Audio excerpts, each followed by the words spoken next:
Disfruta con nosotros una buena taza de café. Uno casi puede predecir que va a aumentar en los homicidios y la violencia. Es que ahí está también hospedado un líder del cártel del Golfo. Especialmente iban sobre él. Nuestra cifra negra en periodos vacacionales, si bien ha bajado, no deja de ser significativa.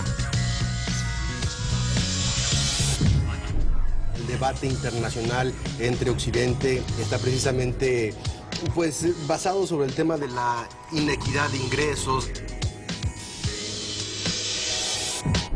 Mejor debate y un sofisticado análisis. Con la información de primera mano, la degustamos con una buena taza del primer café.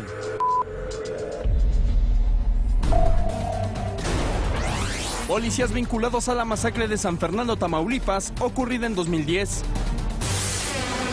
Declaran Laceido, el alcalde de Cocula, Guerrero, por el caso Iguala. Padres de jóvenes desaparecidos de Ayotzinapa piden ayuda a la Iglesia Católica. Nuncio Apostólico en México ofrece una misa en honor de los estudiantes.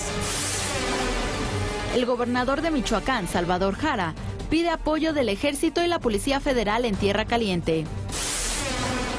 Corea del Norte amenaza con una guerra a Estados Unidos tras ciberataques a una firma cinematográfica.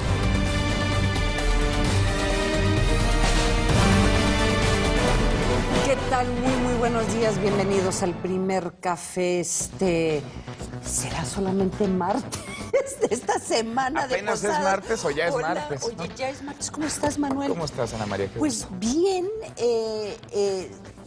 vamos a hablar, tenemos muchos temas para el día de hoy, pero yo creo que vamos a empezar el programa hablando de lo que no viene en el país informativo, lo que ha sucedido mientras que usted dormía.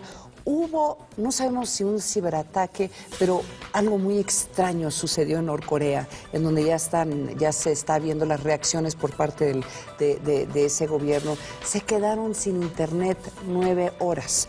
Esto es a la luz de las declaraciones que hizo el día de ayer el presidente Barack Obama, en donde le dicen, esto no es un ataque terrorista, esto no es una declaración de guerra, pero el gobierno de Estados Unidos va a reaccionar. Hablaron supuestamente con el gobierno chino y no se sabe si posiblemente el gobierno chino podría estar involucrado porque toda la intercomunicación de Norcorea tiene que pasar por China. Entonces se quedaron sin internet 9 horas. Ya el gobierno de Norcorea mandó una amenaza en contra del gobierno de Estados Unidos, contra el pueblo de Estados Unidos. Y eso fue lo que sucedió mientras que usted dormía. Oye, con todo lo que implica en esta era de la tecnología, de las redes sociales, del internet y la velocidad de la información, 9 horas sin acceso a las redes sociales, 9 horas sin internet, 9 horas sin trámites, 9 horas sin gobierno prácticamente.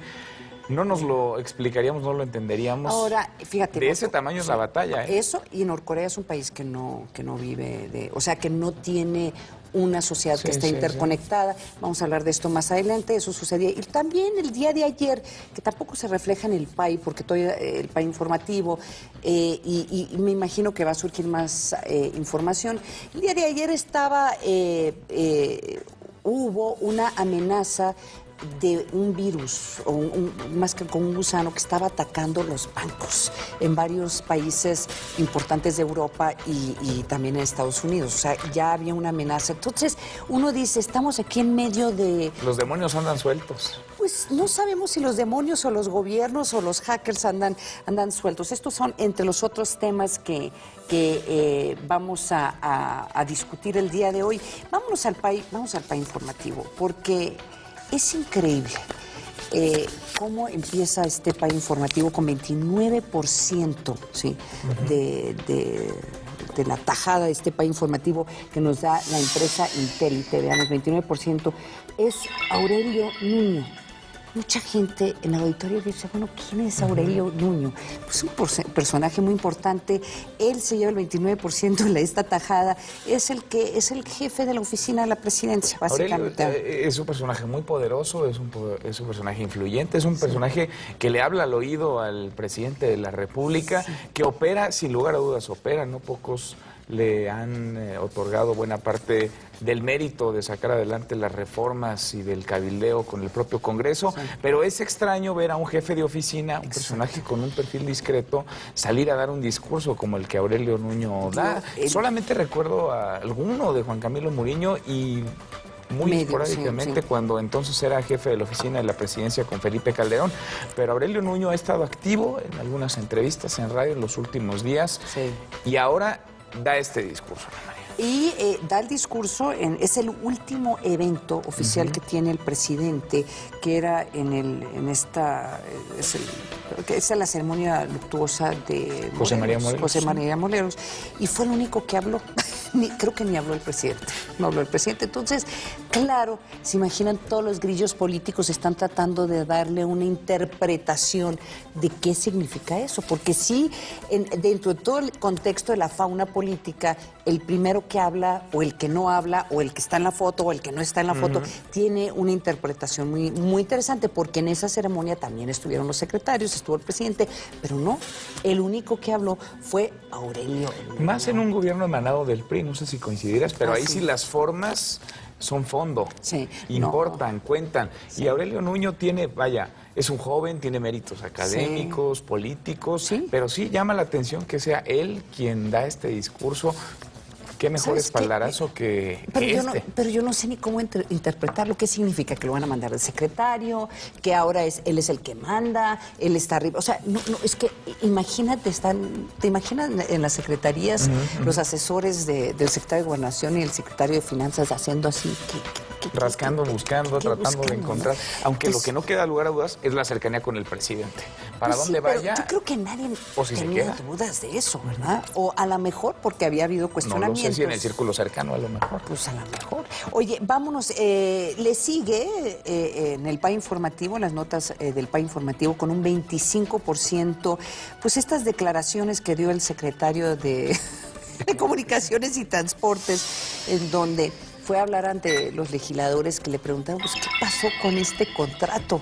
Y él sale a decir, no, todo fue por ley, todo se hizo para poder proteger el erario público, había cuestionamientos de la participación de algunos empresarios, pero no se preocupen, se va a volver a licitar y no va a participar esta constructora tan controversial, ¿no? Que eso sin duda me parece lo más llamativo, porque habla justo, sí, con legisladores, pero lo que informa es que a pesar de que todo se llevó de acuerdo a la ley, en apego a derecho, pues no va a participar esta empresa.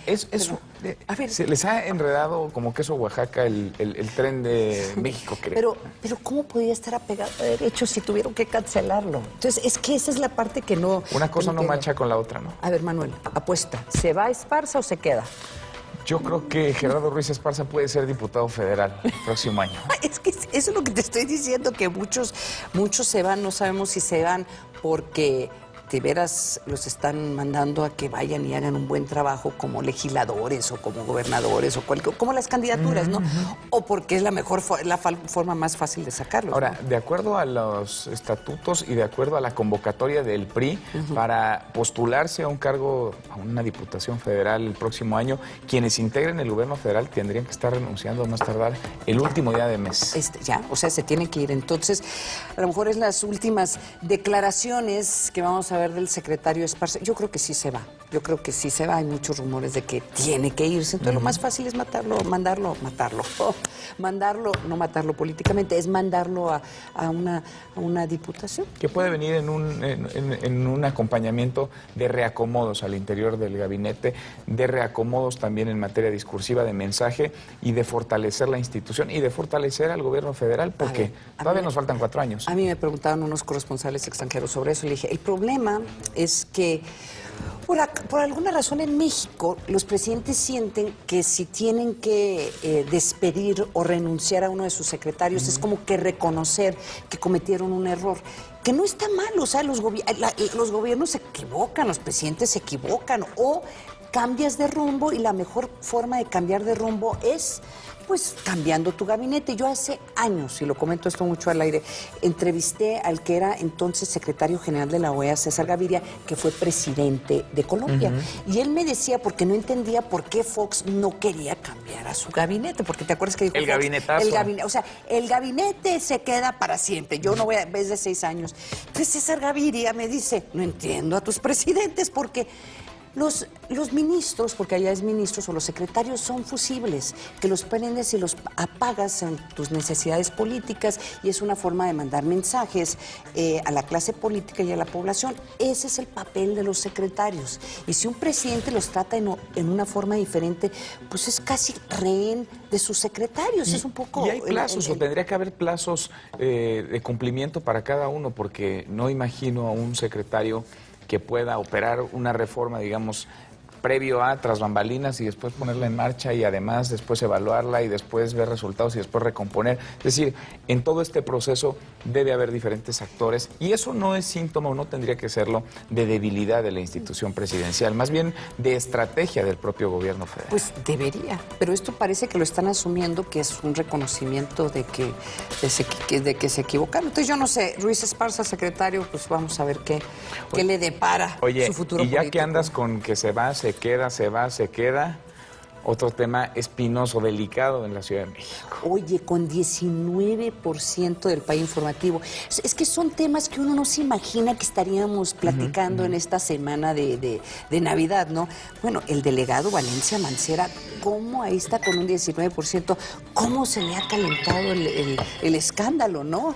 Y se ha calentado porque el jefe delegacional, cada vez que habla, da una versión distinta. Le aparecen nuevos contratistas, le aparecen nuevos camionetas. Está en un embrollo en donde el jefe de gobierno en un principio dijo, a ver, es un asunto personal que tiene que resolver el jefe delegacional, pero de pronto cuando comenzaron a aparecer empresas, tuvo que ocuparse. El delegado ya señaló que si le encuentran algo, que sí hizo algo incorrecto, él se va. No había contralor en el Distrito Federal hasta ayer por la noche, entonces no había quien comenzara una investigación a profundidad, de fondo. Ahora ya lo hay y el jefe de gobierno pues ya le puso la lupa, al menos abrió una investigación y esa no se va a detener. Oye, pero yo te pregunto, Manuel, porque yo sé que sigues muy de cerca la política del DF, ¿no? ¿No será, o sea, rascarles un poquito a muchos de estos políticos, a muchos delegados, todo esto salto, o sea, no sé, o nosotros en los medios no estamos haciendo nuestro trabajo, o simple y llanamente son tantos los escándalos políticos en el país que no nos alcanza la vida, ¿sí? No nos damos abasto, o sea, porque cuando empiezas a ver lo que se le acusa, ¿sí? Dices tú, ¿a poco nadie sabía que vivía aquí o que vivía aquí en el Pedregal? En el Pedregal no sabía, o sea, ¿cómo no sabíamos, no? Y te habla de una falta no solamente de transparencia por parte de las jefaturas delegacionales, sino de una institución, de una figura que tendría que ser la más inmediata, la más cercana con los ciudadanos, porque es la primera autoridad a la cual pueden recurrir.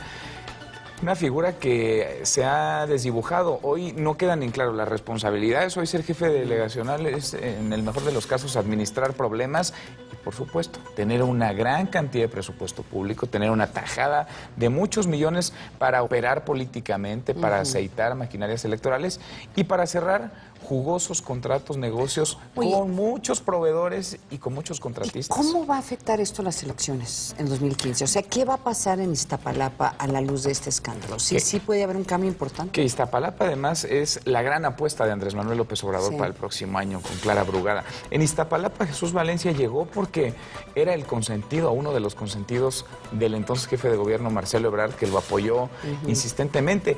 Ya en el cargo Jesús Valencia pues le dio la espalda a Marcelo Ebrard, trató de salvarse políticamente, ahora forma parte de la tribu de la corriente perredista ADN, que es una de las principales y que encabeza el hoy secretario general del PRD, Héctor Bautista. Lo que viene para Valencia, si acaso será pues la protección del fuero a través de una candidatura a una diputación en la Asamblea Legislativa del Distrito Federal. Pero ya tiene que nada más. Y tiene que renunciar. Y tendría que renunciar. Los plazos en el PRD y en el Distrito Federal marcan que tendrían que separarse del cargo hacia los últimos días de febrero, pero tendrían que ir inscribiendo sus candidaturas antes de eso. Es un asunto divertido y complicado. Lo cierto es que el prestigio que tenía, si es que tuvo Jesús Valencia, hoy se ve en entredicho.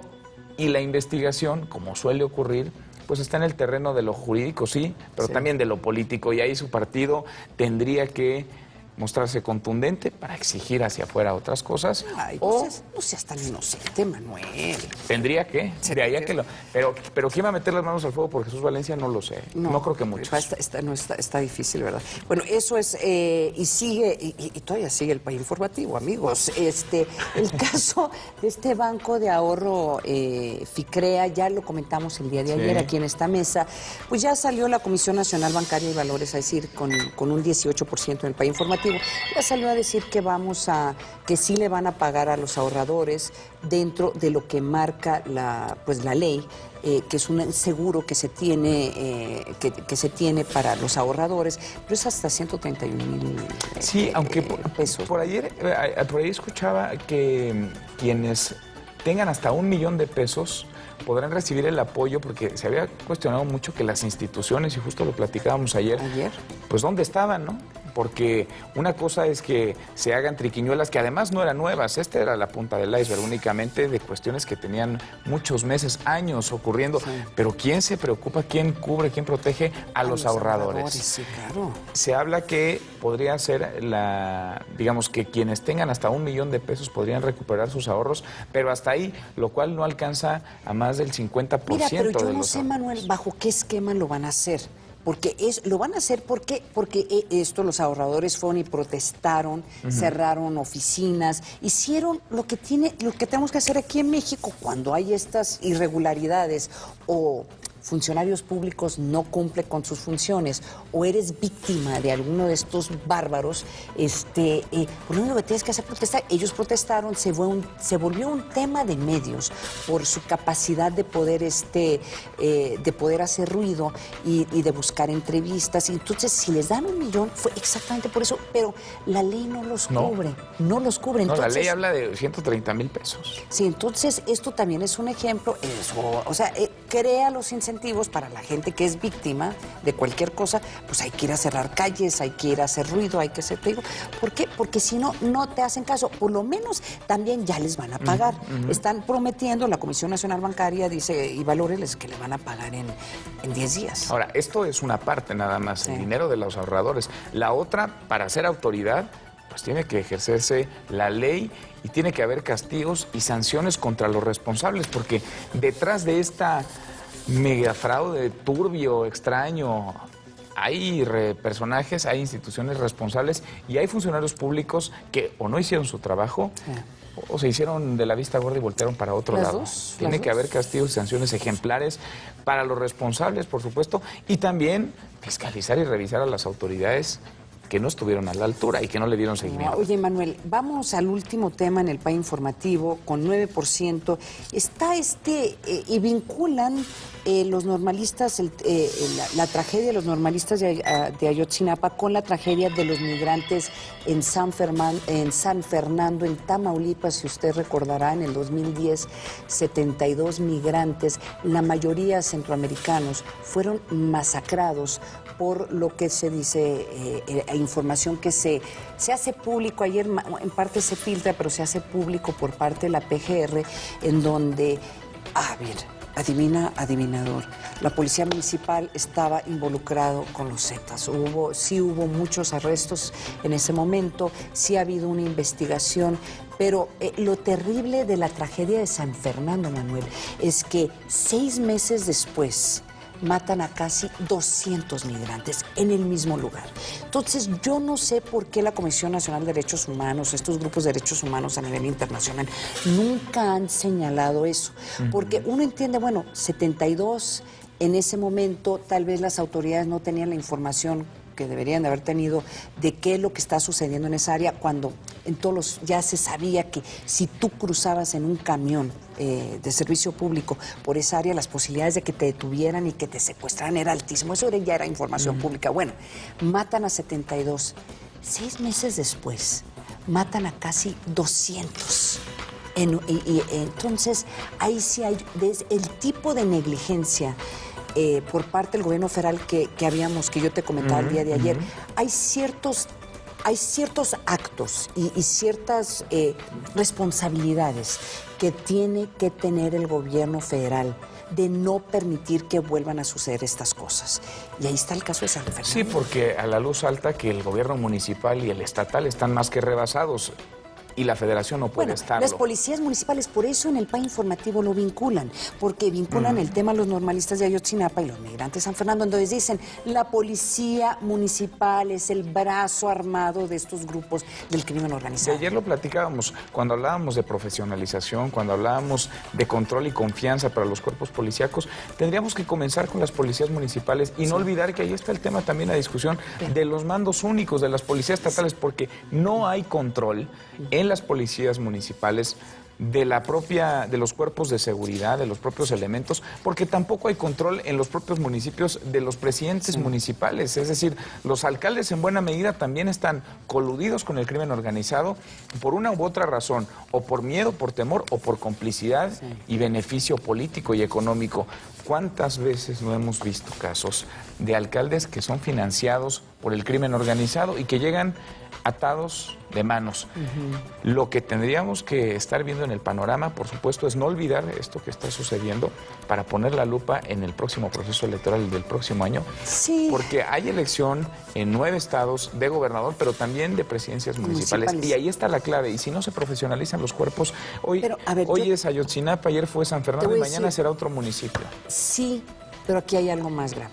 Tú podrás profesionalizar a todos los policías porque en México la cantidad de dinero, están hablando un reportaje muy interesante este fin de semana, que solamente en exámenes de control y confianza le está costando al erario público como creo que 60,000 pesos por cada policía. Es un costo lo que no te puede hacer, Y está bien, vale la pena si aseguras que no vuelvan a suceder situaciones como Ayotzinapa o como San Fernando. Pero el problema ya a estas alturas no son los policías. Tú podrás tener la policía mejor capacitada, todos pasan sus exámenes de control de confianza, pero si tú tienes un presidente municipal, ¿sí?, vinculado al crimen organizado, o tienes un gobernador que no está dispuesto a ejercer por lo menos presión en los presidentes municipales para investigar. ¿Sí? Si tú tienes un gobierno federal que está dispuesto a permitir que grupos del crimen organizado controlen regiones completas del país, no te sirve de nada la capacitación. Que vale. O sea, no, sí, pues no. Entonces, pero el problema de México ahí va por ahí, que es un tema que... Entonces, hasta que se decida que no se va a permitir por parte de la clase política, por parte del liderazgo político, este tipo de liderazgos cuestionados. Entonces, lo de Ayotzinapa, no te digo que se veía venir, pero lo de Iguala sí. Sí, o sea, la situación... Y puede volver a ocurrir, claro, mientras no cambien los incentivos y, como bien dices, mientras no haya un castigo y una sanción más que social de la propia clase política, cerrarle espacios a esos personajes, a esos dineros, a esos vínculos y, por supuesto, apostarle a instituciones que estén fortalecidas, no nada más en el gobierno federal. También se requiere de un órgano fuerte, duro en materia de derechos humanos. Y la realidad es que la CNDH durante los últimos años estuvo pintada. Sí. Ahora parece que hay un cambio de rumbo, parece que hay un giro en el timón, pero la CNDH que teníamos hasta hace un par de meses no servía más que de adorno, era una burla y un chiste de muy mal gusto.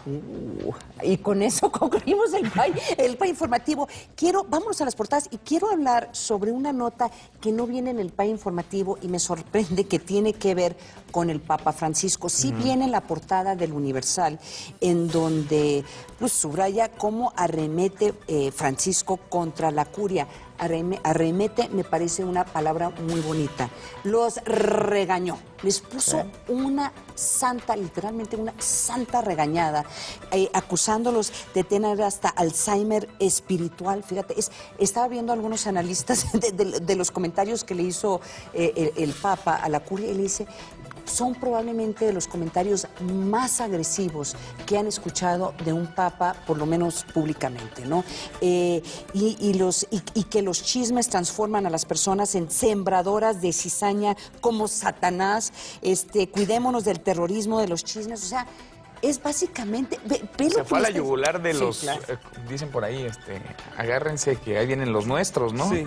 Y sí, el Papa Francisco ha sido implacable y ha marcado su pontificado, siendo muy duro, muy crítico con la propia Iglesia Católica, con las formas de la Iglesia Católica, con las maneras en las cuales se ha desenvuelto la curia y los sacerdotes. Y me parece que la primera manera de transformar, de reconocer errores, pues es diagnosticándolos adecuadamente, correctamente y con toda dureza. Tiene el liderazgo, tiene el carisma además. Quizá no le cayó muy en gracia a varios dentro de la Iglesia Católica, pero ¿cómo ha sido popular hacia afuera el Papa Francisco? No, bueno, y yo creo que también es un reflejo de que hacía falta un cambio. Y yo creo que hay muchos de la jerarquía católica aquí en México que deben estar escuchando muy de cerca esos regaños, porque también están reflejados en algunas portadas. Esta misa que se llevó, lo vemos en la portada de Milenio, una misa que se llevó a cabo en Ayotzinapa, en donde está el nuncio apostólico, ¿sí? También estuvo presente... El obispo de Chilpancingo Sí, estuvo también. pero no estuvo el cardenal Norberto Rivera. No estuvo. No Fíjate, estuvo. me llamó la atención, el cardenal Norberto Rivera estuvo ayer en el reclusorio norte, en una misa con internos, con presos, pero efectivamente no estuvo cuando se esperaría, digamos, que los altos mandos de la jerarquía católica de nuestro país No estuvo. estuvieran ahí. No, pues él no estuvo. Entonces también, todo esto, al igual que el PRI y la política presidencial, todo el mundo... También anda tiene esta sus carta- señales y sus también hilos, sus tiene grillas, sus ¿sí? señales y sus signos. Entonces eso está reflejado, hay varias fotos reflejando diferentes portadas, primeras portadas. También La Razón trae en la portada PRD y PAN, burla y riesgo que Andrés Manuel López Obrador respalde a Amazon. Sigue este tema de Iguala, de Guerrero, con una visión de, no solo, habíamos comentado ayer, todas las decisiones que se hagan ahorita tienen que ver con las elecciones del 2015, pues sigue los cuestionamientos de Andrés Manuel López Obrador, de quién apoya o no apoya. Hasta ahorita, el PRD, que me parece muy interesante, el PRD, de una forma u otra, y Andrés Manuel López Obrador, pues como que ya se han podido desligar de todo, pues esas cosas de Iguala, esas cosas de Guerrero, y aquí pues La Razón trata de recordarnos Sí, fíjate de ese vínculo, ¿no? Y a raíz de unas declaraciones del propio Lázaro Mazón. Lázaro Mazón, que es uno de los personajes no solamente más cercanos a Andrés Manuel López Obrador en Guerrero, sino que es uno de los personajes más cercanos, y no hay que olvidarlo, a José Luis Abarca, el alcalde hoy detenido, preso de Iguala, Guerrero. Cuando revisaba, porque ya lo bajaron, un hacker, un bot misterioso, alguien del ciberespacio bajó el perfil de Twitter de Abarca, pero José Luis Abarca seguía solamente a 14 cuentas. La primera en seguir era la de Lázaro Mazón y la segunda era Juntos con Mazón. Mazón, que además señaló... Mazón, que le dejó el cargo. Mazón le dejó el cargo a José Luis Abarca, se lo heredó. Sí. El hermano de Mazón trabajaba con José Luis Abarca. El secretario de Seguridad Pública de Abarca había sido el secretario de Seguridad Pública de Lázaro Mazón. Y Lázaro Mazón se avienta una declaración en donde dice: Andrés Manuel López Obrador no me ha quitado su apoyo y yo voy a ser candidato al gobierno de Manuel, Guerrero. también eso, a ver, ¿cuántos criminales te siguen a mí?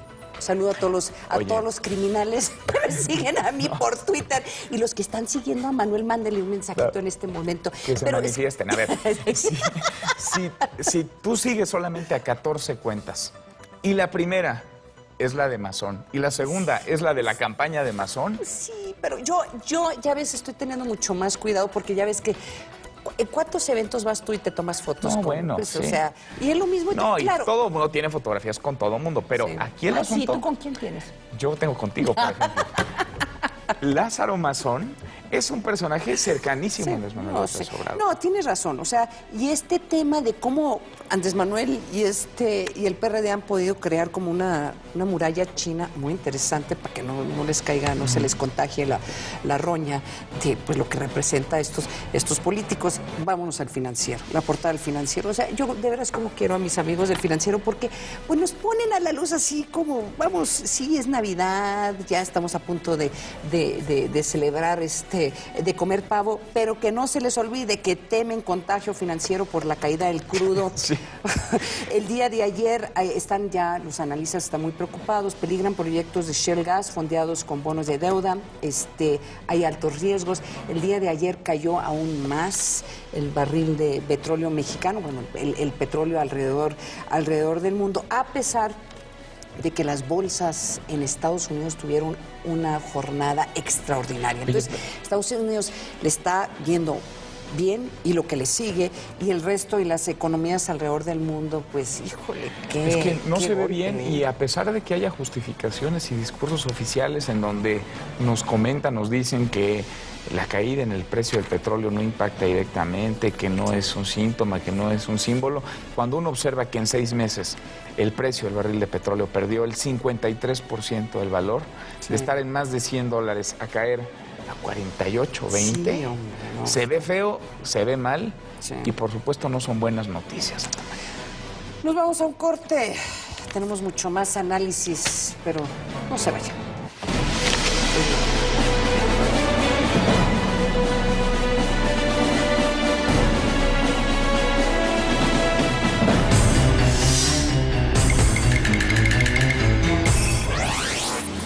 Mortalidad materna en el mundo. Casi 800 mujeres mueren cada día debido a complicaciones en el embarazo y el parto. En 2013 se registraron al menos 280,000 muertes. El dato útil para comentar en el café.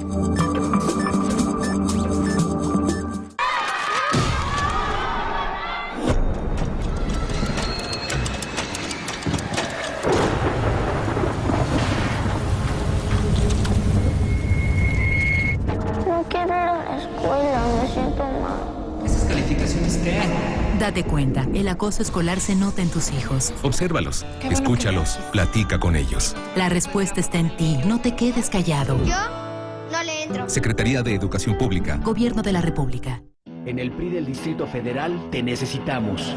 Porque todos queremos un país más productivo, más democrático y más justo. Participa en la Jornada Nacional de Afiliación. En la Ciudad de México, acércate al Comité Directivo Estatal, en Puente de Alvarado número 53, Colonia Tabacalera. O llama al 5128-2774. Acude con tu credencial de elector al módulo más cercano y llena el formulario. Afíliate al Partido de la Transformación. PRI, transformando a México. Proyecto 40 quiere desearles lo mejor para esta época y hoy queremos hacerlo entrando hasta el rincón de sus hogares. Es momento de compartir y disfrutar. Que en estas fiestas los abrazos y las risas iluminen sus corazones. Cierren los ojos y piensen en lo que más anhelan. Deseamos salud y felicidad.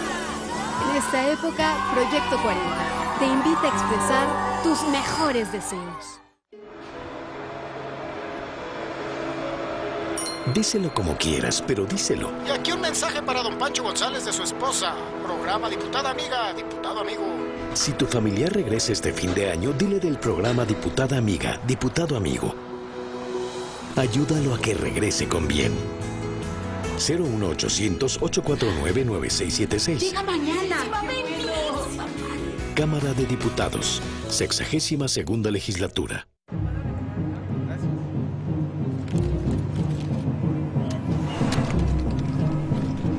Millones de toneladas de basura se quedan al aire libre diariamente. Este problema crece todos los días. Pero todos podemos hacer algo. Está en tus manos. La basura a su lugar. Semarnat, Gobierno de la República. Existen cosas que nadie puede explicar, cosas que están fuera de lógica, tiempo y forma. Yo creo en milagros. Caleidoscopio, martes 17:30 horas.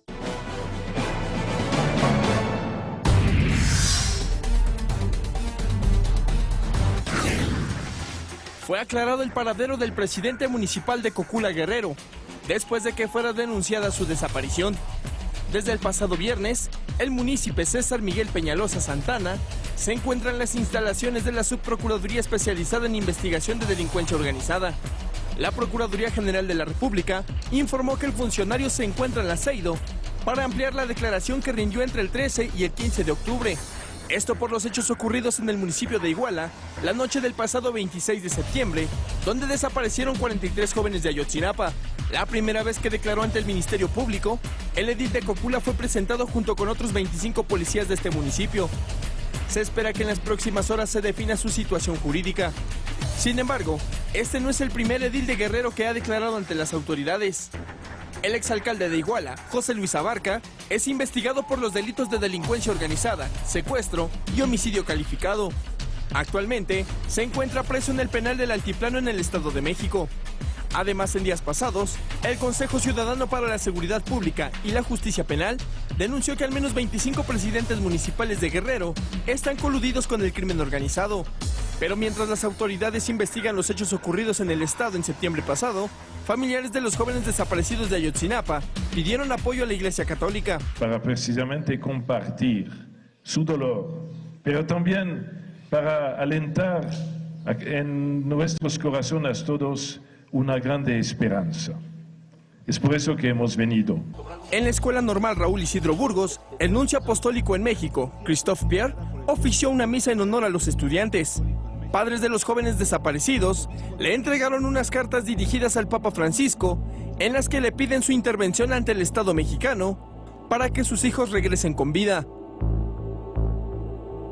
Regresamos con nuestros analistas a la mesa de El Primer Café. Oye, Manuel, hay que pedirle disculpas al auditorio, porque el día de ayer habíamos dicho que estaba desaparecido el presidente municipal de Cocula. ¿Por qué? Porque lo había denunciado su esposa. Había también comentarios muy fuertes por parte de los padres o representantes de los padres de los muchachos desaparecidos de Ayotzinapa, en donde le exigían a la PGR pues aclarar qué había pasado con el presidente municipal, si era una señal de que había problemas con la investigación. Y resulta que estaba en Laciego declarando. Y esto es el problema que está teniendo el gobierno federal con este caso.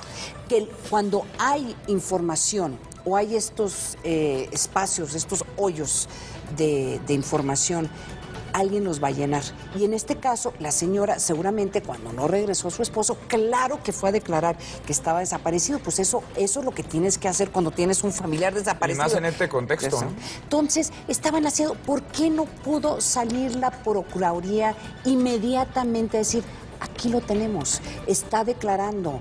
O sea, no especulen, no permitas que nosotros, que a veces desinformamos, porque ayer fue una desinformación de que estaba desaparecido, pues ¿por qué no nos ayudan a llenar estos espacios informativos? Pues eso fue lo que sucedió. No estaba desaparecido, estaba declarando y sigue declarando. Sigue declarando, y es una desinformación, sí, pero es una desinformación que parte de quienes tendrían que proporcionar esa información, del propio gobierno federal y de las autoridades, particularmente de la Procuraduría General de la República. Ahora, llama la atención que después de casi 3 meses de esta noche trágica, la del 26 de septiembre, ahora el alcalde de Cocula, porque en Cocula ocurrió, de acuerdo a la explicación del procurador, ocurrió prácticamente todo. Fue en el basurero municipal de Cocula, en donde las investigaciones de la PGR han arrojado que presuntamente habrían sido quemados los cuerpos de los normalistas desaparecidos.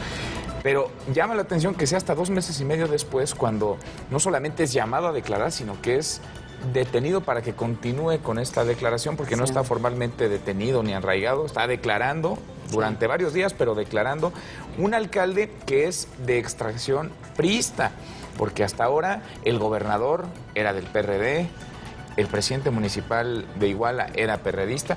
Ahora nos enfrentamos a otra figura, a otro partido, al Partido Revolucionario Institucional. Y ojo, que no se trata de un partido, de unos políticos o de otros, se trata, y lo hemos platicado, de las autoridades en su conjunto, de la forma en la cual se está ejerciendo el poder, la autoridad, y de los vínculos, los nexos que puede haber entre el crimen organizado y los diferentes niveles de gobierno, particularmente los municipales, sean del partido político que sean. Es una realidad que hoy se vive en nuestro país, en muchas regiones, pero particularmente en el estado de Guerrero. Mira, y esa es exactamente la queja de los familiares de estos muchachos desaparecidos, que el manejo y los tiempos que tiene la Procuraduría para esta investigación les hace sentir a ellos que o no le están dando seriedad o simple y llanamente están tratando de esconder algo. Esos son los argumentos. Yo no creo que el gobierno esté tratando de esconder algo, aunque sí hay cuestionamientos, serios cuestionamientos de la participación de las Fuerzas Armadas y de la Policía Federal esa noche. Y sigue saliendo más y más información. No te estoy diciendo que esa información sea correcta, pero el problema es, de nuevo, como la PGR, como el gobierno federal no está llenando estos vacíos informativos, y no puede ser la PGR. Y te voy a decir por qué. Porque la PGR, cada vez que sale a declarar, es una declaración que tiene un peso jurídico, un peso legal. Hay cosas que la mayoría, de hecho, son pocas las cosas que puede decir la PGR públicamente. ¿Por qué? Porque esta es una investigación, ¿sí? Pero hay otras partes del gobierno federal que sí podrían estar, por lo menos, respondiendo, por lo menos informando a estas, al menos enviando boletines. Exacto, o algo, y no lo están haciendo. Y entonces, ¿qué pensamos nosotros que estamos en el medio? Pues que el que calla otorga, ¿no? O sea, que hay algo ahí que no están queriendo reconocer, cuando en verdad toda la información, mucha de la información que ha salido, pues uno podía cuestionar, podía ir de una forma u otra, pero ahí está la información. Y en este momento, a ver, todos los expertos en crisis te dicen, en una crisis tienes que tener un portavoz que esté constantemente informando de lo que está sucediendo, los pasos que está tomando, o por lo menos llenando estos vacíos informativos. Que sobre él recaigan las preguntas. Pues todo. Y a día. En este caso es tan importante este caso para el país, no solamente este caso para el país y para el contexto internacional. Yo hubiera pensado que ya hubieran tenido a un portavoz, una persona que estuviera a diario tratando de, ya sea comunicados de prensa o conferencias de prensa, para responder a estas preguntas, o por lo menos, si no es todos los días, dos o tres veces a la semana. Por lo menos, y no lo tienen. Y por lo menos para no caer en la desinformación, porque una cosa es que no puedas informar ciertos avances porque son parte de una investigación, y se tiene que cuidar esa misma información porque es reservada y te puede ayudar a aproximarte a los hechos. Exacto. Pero la otra es ya caer de plano en el otro extremo, en la desinformación, en donde ni siquiera se dice abiertamente qué es lo que está ocurriendo, si se está investigando a alguien. Que no está desaparecido el presidente municipal. Si su esposa no lo sabe, pues yo me imagino que el señor llegaba a dormir a su casa todas las noches, y una noche no llegó. Claro. Entonces ella, si su mujer no lo sabe, pues nosotros... O ella estaba preocupada de la forma, o sea, también la preocupación de a quién le van a echar la culpa de esta tragedia. Entonces, yo creo que uno de los grandes errores que está cometiendo el gobierno federal, que en este momento no tienen un portavoz que esté informando, si no a diario, pero lo menos en una forma constante, para no caer en lo que se cayó ayer. Y no hay que olvidar que, además de muchos policías municipales de Iguala, hay decenas de policías municipales de Cocula que están detenidos. También. Y las responsabilidades podrían alcanzar no solamente al director de Seguridad Pública de ese municipio, sino al alcalde. Le va a alcanzar al alcalde. Pero 2 meses y medio después. Sí. Oye, regresémonos a estos comentarios que hizo ayer Nuño, ¿sí? Vamos a irnos a Acapulco, perdón. Tiende a repuntar el turismo en el puerto de Acapulco. La Asociación de Hoteles y Empresas Turísticas de Guerrero confían en alcanzar el 90% de la ocupación para las fiestas de fin de año. Pues ojalá. Veamos la nota. El Triángulo del Sol, integrado por los destinos turísticos de Acapulco, Ixtapas, Zihuatanejo y Taxco en Guerrero, registra un promedio de ocupación hotelera de 62.8%, reportó la Secretaría de Turismo del Estado. Informó que a pesar de la incertidumbre por la toma de casetas en la autopista del Sol, los turistas siguen llegando al puerto. Hasta el último reporte, Acapulco mantuvo una ocupación hotelera del 59.6%. La zona dorada registró una estadía del 63.7%, mientras que la Diamante 66.4% y la Náutica 29.3%. En el binomio turístico de Ixtapas y Zihuatanejo, la Secretaría de Fomento Turístico detalló una ocupación del 78.3% y Taxco del 33.3%. Regresamos con nuestros analistas a la mesa de El Primer Café. A ver, yo no le quiero echar agua sucia al puerto de Acapulco porque... De por sí. Está golpeada, está maltratada. ya lleva varios años en donde ha habido cuestionamientos de qué es lo que está pasando en Acapulco. Llevan varios años que no solamente el gobierno de Estados Unidos, sino varios gobiernos tienen estos, pues le dicen a sus connacionales que consideren ir a Guerrero.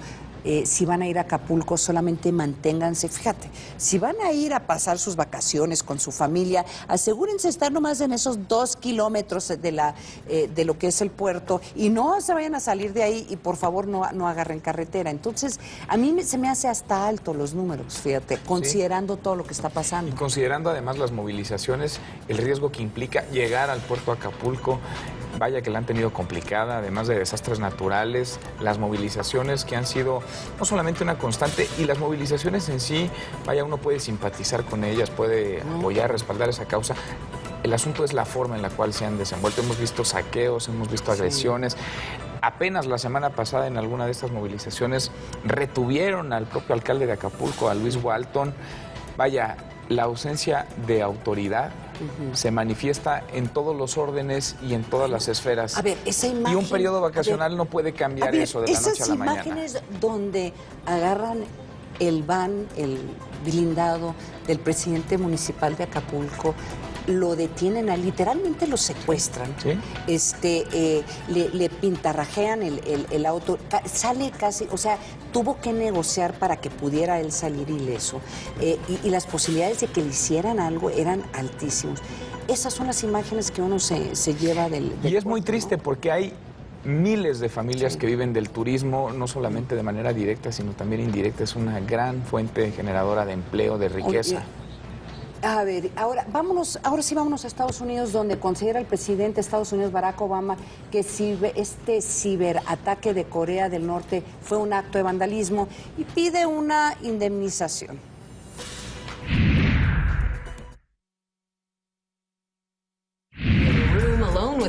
La confrontación entre Estados Unidos y Corea del Norte incrementa. El gobierno de Pyongyang amenazó con realizar una guerra en territorio norteamericano tras considerar falsas las acusaciones de ciberataque contra Sony Pictures a causa de la película The Interview.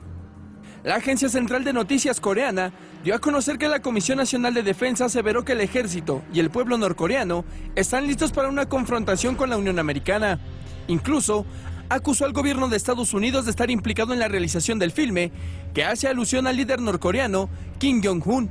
Por su parte, el presidente Barack Obama catalogó este hecho como un acto de vandalismo y no de guerra, aunque aseveró que estudia regresar a Corea del Norte a la lista de patrocinadores de terrorismo, de donde fue sacado en 2008. We've got very clear criteria as to what it means for a state to sponsor terrorism. And we don't make those judgments just based on the news of the day. We look systematically at what's been done, and based on those facts, we'll make those determinations. En medio de estas acusaciones, el abogado de la casa productora informó que la cinta sí será distribuida, pese a que en días pasados la firma cinematográfica anunciara su cancelación. Regresamos con nuestros analistas a la mesa de El Primer Café. Y bolas, se quedaron 9 horas sin internet. Sin internet, hay una probadita nomás para que le vayan midiendo, ¿no? Mira, y ya el tema de la ciberguerra, porque esto acaba siendo toda la nueva estrategia de guerra es irte contra los servidores de un país. De hecho, la última guerra de Irak, antes cuando uno planeaba sus guerras, ¿contra qué te ibas? Te ibas contra las estaciones de radio, contra las estaciones de televisión, contra los puntos estratégicos, ¿no? Pues ahora, en este último ataque en el 2003 de Estados Unidos a Irak, se fueron contra los servidores. ¿Por qué? Porque el gobierno iraquí se comunicaba mediante Hotmail y chat. Entonces, cuando se caen los servidores, entonces ya no se podían comunicar. También hay que recordarle al auditorio que Estados Unidos ya lo reconoció, pero Estados Unidos y Israel sí enviaron unos virus, usaron su estrategia de ciberguerra para ir deteniendo al gobierno de Irán en su búsqueda de tener una planta nuclear que que Estados Unidos teme que pueda convertirse en un arma de destrucción masiva. Entonces, esto es el futuro de las guerras. Pero ¿quién tiene más que perder ahí? Porque aquí estamos en un enfrentamiento claro entre Corea del Norte y Estados Unidos. Y Corea del Norte, como bien lo apuntabas al inicio del programa, no es un país que necesariamente se mantenga a la vanguardia en materia tecnológica, de comunicación, de redes sociales. Estados Unidos sí. Estados Unidos sí depende en buena medida de todos los servicios de inteligencia y esos pasan por las plataformas diversas de tecnología. Olvídate los sistemas de inteligencia, porque ya todos los sistemas de inteligencia y los bancos y los medios de comunicación. El gobierno de Estados Unidos tiene su propia red interna, o sea, ellos ya más o menos han podido resolver eso, pero todos los bancos, los elevadores, los hospitales, tu sistema eléctrico, las líneas aéreas, aeropuertos. Por eso este virus que estaba circulando alrededor del mundo, en donde estaban atacando bancos, se me hace muy curioso. Y además, cuando tú me preguntas quién tiende o sea, quién puede sufrir más el impacto. Mira, ayer en Sur Corea hubo unos hackers que entraron a su sistema, no sé dónde estaba esta información, pero se hizo público información secreta sobre sus sistemas o su uso de energía nuclear. Entonces dices tú, bueno... Pequeño detalle. Entonces, y se hizo público. Entonces, aquí probablemente, y yo creo que el gran temor, lo que tienen en alerta roja a Estados Unidos y me imagino que muchos de los países europeos, es esa posibilidad, porque ya lo dijo el gobierno de Norcorea, nos vamos a ir contra ustedes. No solamente contra el gobierno, sino los civiles, que se vayan a ver esas películas. Y todo lo que desató una película, o más bien era el acumulado de muchas cosas que ya se traían ahí. No. Y solamente la película es ese punto de quiebre. No, bueno, también yo creo que la película sí es bastante... A ver, yo me pongo a pensar... Porque por una película dirían algunos, oye, qué haría el sensibles, gobierno, ¿no? Imagínate qué haría el gobierno de México si hicieran una película donde están planeando un asesinato y matan al presidente de México. Bueno, estuvieran en armas, estuvieran gritando. Imagínate si a veces hablan mal de México, ponen la bandera ahí en un lugar indebido y bueno, se envuelven en la bandera. Entonces yo creo que, a ver, Norcorea tiene el derecho a enojarse, pero eso a amenazar. Sí. O a tomar acciones, un acto terrorista. Entonces yo creo que la película, lo que estaba viendo de Sony, lo van a hacer público, lo van a permitir que todo el mundo lo vea y ahí te va Norcorea. Y va a ser la cosa más taquillera nunca antes vista. Claro, o aunque no sea taquillera, la van a meter para que la puedan ver por streaming, que todo el mundo lo pueda ver. Millones, personas que nunca iban a ver la película van a ver. Ahí van a estar, sí. Pues, ¿tú la vas a ver? Por supuesto, no me la pierdo. Nos vamos a un corte, no se vayan.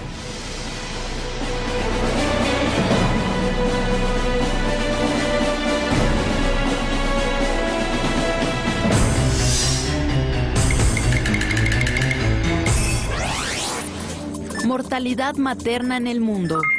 1/3 de las muertes ocurren en Nigeria e India.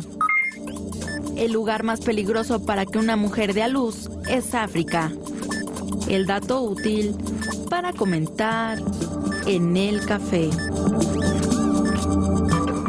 Con los deseos de Navidad Liverpool, venga y encuentre todo para regalar y llenar de felicidad a sus seres queridos. Además, compre ahora y comience a pagar en marzo de 2015. Los deseos de Navidad se hacen realidad en Liverpool. Liverpool es parte de mi vida. Esta semana en Vértigo, guerra de precios del petróleo. Conozca los mitos y realidades de la drástica caída del precio del crudo y su impacto en el mercado petrolero internacional. Compra Vértigo hoy mismo. Descarga nuestra app. Proyecto 40 quiere desearles lo mejor para esta época y hoy queremos hacerlo entrando hasta el rincón de sus hogares. Es momento de compartir y disfrutar. Que en estas fiestas los abrazos y las risas iluminen sus corazones. Cierren los ojos y piensen en lo que más anhelan. Deseamos salud y felicidad. En esta época, Proyecto 40 te invita a expresar tus mejores deseos. En 1997, el programa Progresa otorgaba apoyos para la alimentación, salud y educación de los mexicanos más pobres. En 2002 cambió a Oportunidades. Hoy, el gobierno de la República cumplió y Oportunidades se transforma en Prospera. con el que tendrás, además de lo que ya recibes, crédito barato, proyectos productivos, fuentes de empleo y becas para que tus hijos estudien una carrera. Con Prospera tienes más oportunidades. Mover a México. Gobierno de la República. No solo la ciencia puede contradecir la fe. Después de llegar a Jerusalén, Jesús entró en el templo y echó fuera a todos los que vendían y compraban en los patios. La historia también puede hacerlo. Creo que ver a Jesús como un revolucionario supone cuestionar profundamente mis ideas sobre quién es y quién era. Jesús, Él detrás del mito. Jueves 16:45 horas. Proyecto 40. Deja que la Navidad te llene de su espíritu. Descubre que hoy todo es posible. Sorteo gordo de Navidad de la Lotería Nacional. Ahora sí, la suerte está en tus manos. En la Casa de Empeños la Navidad es la favorita. Aunque estamos en el desierto, nos encanta festejar. El precio de la historia. Especial de Navidad. Jueves 22 horas.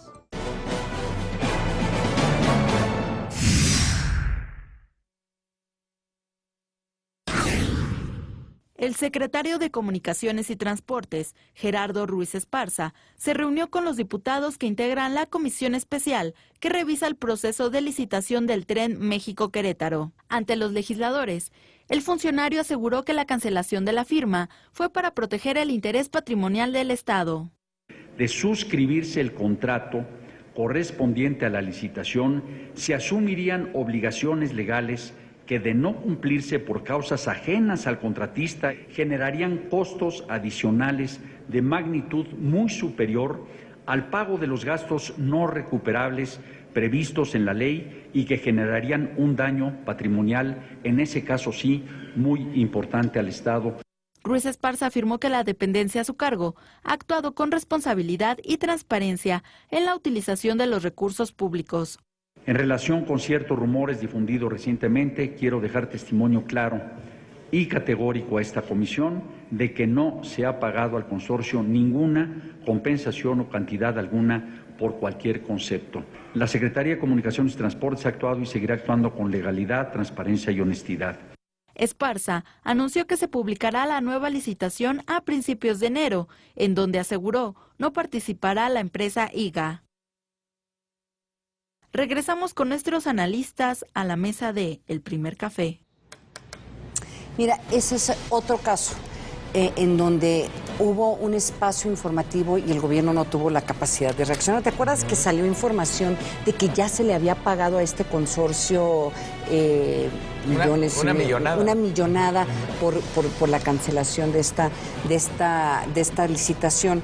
Y el gobierno no tuvo la capacidad de reaccionar lo suficientemente rápido. La nota sale en China, entrevistan, creo que fue la AP o la F, entrevistan a uno de los ingenieros que está involucrado en este proceso de licitación y dijo, no, sí, claro, ya le pagaron a esta empresa china una millonada, ¿no? Y se tardó el gobierno de México, ¿qué será? Unas 10 horas para poder decir, no es cierto. Y sale Esparza y dice, no es cierto. A ver, el problema de decir, no es cierto, es que eventualmente les van a tener que pagar algo. Ya cuando tienes que decir no es cierto es porque ya no pudiste, digamos, ser tú proactivo, sino que estás reaccionando a una crisis. Me parece que ahí el asunto tendría que ser justo el de que las explicaciones quedaron muy claras, muy nítidas. El espacio en la Cámara de Diputados ayuda, por supuesto, pero más tendría que ayudar, digamos, lo que venga, la próxima licitación. Oigan, mi Twitter es AM Salazar, tu Twitter es... M. López San Martín. A ver, ¿hacemos una apuesta o invitamos al menos a los tuiteros? A ver, ¿se va o no Esparza? ¿Usted qué cree? Mándenos sus... Si se va, ¿y a dónde, no? De una vez, ya se andamos con la bola mágica. Se nos está acabando el tiempo, pero los dejamos con estas imágenes de lo que ocurre alrededor del mundo, los hechos peculiares y curiosos que usted no se puede perder. Nos vemos de nuevo aquí a las 7 de la mañana en El Primer Café. Hasta luego. Gracias.